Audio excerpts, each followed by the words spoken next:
Hey everyone, welcome back to the channel. So it's been a while since I picked up the camera and filmed. I was busy building this place, but today is going to be part one of a bunch of videos that I'm going to do about solar power. Now the reason being, my wife and I are going to move off grid and we need to have a reliable solar power system to provide us electricity. And I'll go over the traditional systems and what I'm planning to do in terms of solar power with our own system. And let's get to the video. Alright, so traditional solar power systems work something like this. You got a bunch of panels sitting outside collecting sunlight. Alright. Now, this is normal traditional setup.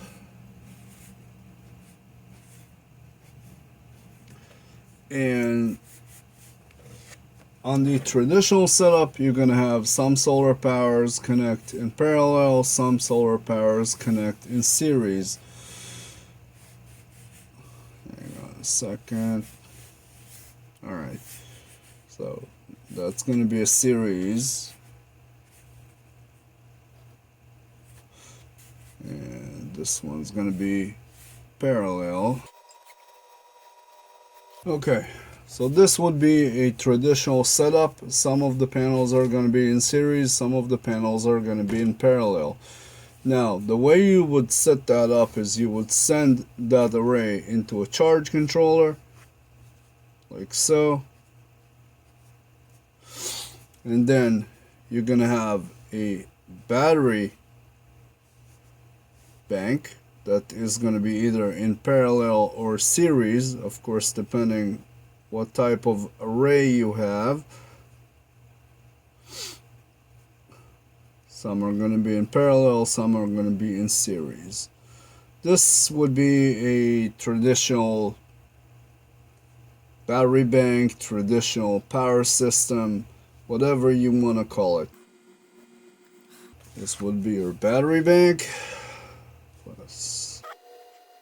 like so, and you send all that amazing power into an inverter and you go into your house as an AC source. That would be a traditional system. Now, this is a central power system. When you go shopping for a traditional main power inverter, the 10 kilowatt, 15 kilowatt ones, those tend to be very expensive. Now, if they burn out or stop working for any kind of reason, that's it. You're dead in the water. You're out of power. You're stuck until you're gonna get another one. Recently, my wife and I have picked up a bunch of solar panels for a very good price. It was 13 solar panels plus a bunch of accessories for $350. You can't get that anywhere. So when Dawn found the solar panels, it came with a bunch of accessories. And one of these accessories was this item right here. Now, this item is a 250 watt solar inverter. This is what you would call a grid tie inverter. What it does, it takes power straight from your panels, converts it to split phase, which means 110 volt and 110 volt. If you connect between those two phases, then you're gonna get 220 volts. Well, this little item here got me thinking, because we have those grid tie inverters. We have a bunch of small inverters. Each one dumps a little bit of power into your grid. That got me thinking about trying to build something called, or something I call, a decentralized power grid, or decentralized solar power grid. Okay, so in our solar power system, what I have planned is pretty much this. What we're gonna do is we're gonna take a single panel, because our panels are 40 volts, which is pretty high for a solar panel. We're gonna take that power, send it into a small charge controller. Now these panels produce a maximum of 280 watts. Okay, with 40 volts, that puts it at, what's the amperage? That's gonna be 7 amps. So I'm gonna need to come up with a charge controller that can do 40 volts, 7 amps, give out 280 watts. Now, this 280 watts is 280 watts per hour at maximum sunlight. Okay? So we're gonna take all this 280 watts and we're gonna send that into a battery.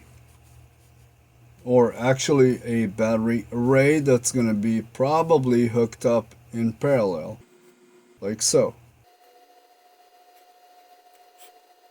Now we're gonna put those batteries in parallel, connect them to a charge controller, and then send this charge controller power into one of these small grid tie inverters. And those grid tie inverters will provide us with our AC, with our split phase AC power. Now the reason we're going to be doing this is very simple.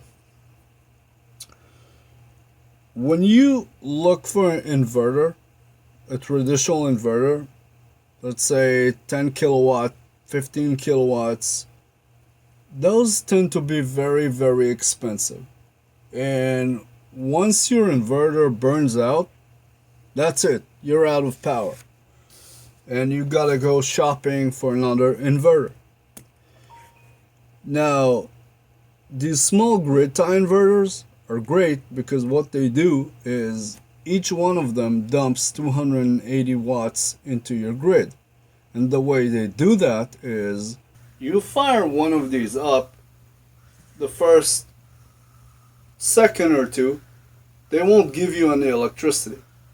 Because what they're doing is they're learning what's on your grid already.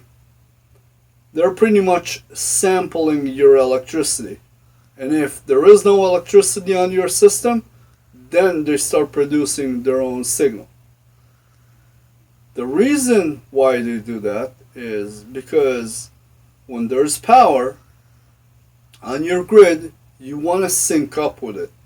Because if you can't sync up with that power wave, then you're going to end up burning your inverters. Well, these type of inverters are smart inverters.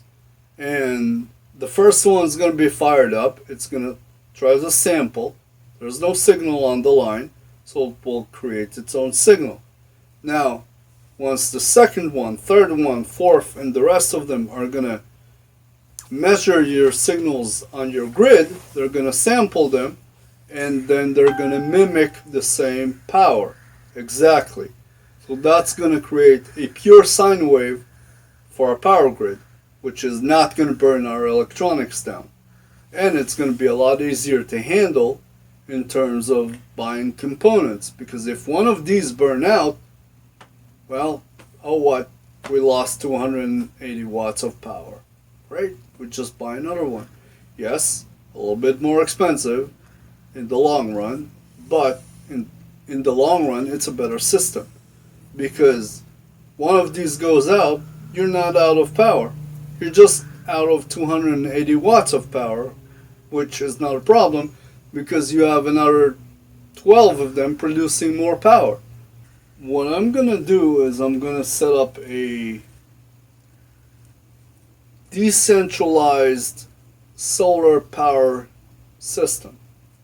Now, that's decentralized solar power system is going to be pretty much a bunch of small solar systems hooked up together with these grid tie inverters. You see, each system is going to separately dump 280 watts of power into our power grid. What's that going to do is simplify our system. When you don't have to handle large amounts of power, it just gets easier because the components are cheaper. Now, you could argue that these inverters are slightly more expensive because if you go buy a traditional inverter, you can probably buy 2000, 3000 watt inverter for $150. But the difference between this inverter and traditional inverters are that the traditional 2000, 3000 watt inverters, 5000, 10,000, doesn't matter what, usually the cheap ones don't create a pure sine wave. And that's going to burn out your electronics. You don't want that. Okay, so we talked enough about the theory. We all have a pretty good idea of what's going to happen, how I'm going to lay it out. And in order to, of course, prove it, I'm going to have to build one. So I brought one of the solar panels back from storage where we're living, and I'm going to set up a temporary setup outside, and I'm going to hook it up to equipment and try to learn how to operate it as a singleized branch. If it works, I'll have to test an expansion, of course. And let's go outside and build a little solar mount, shall we?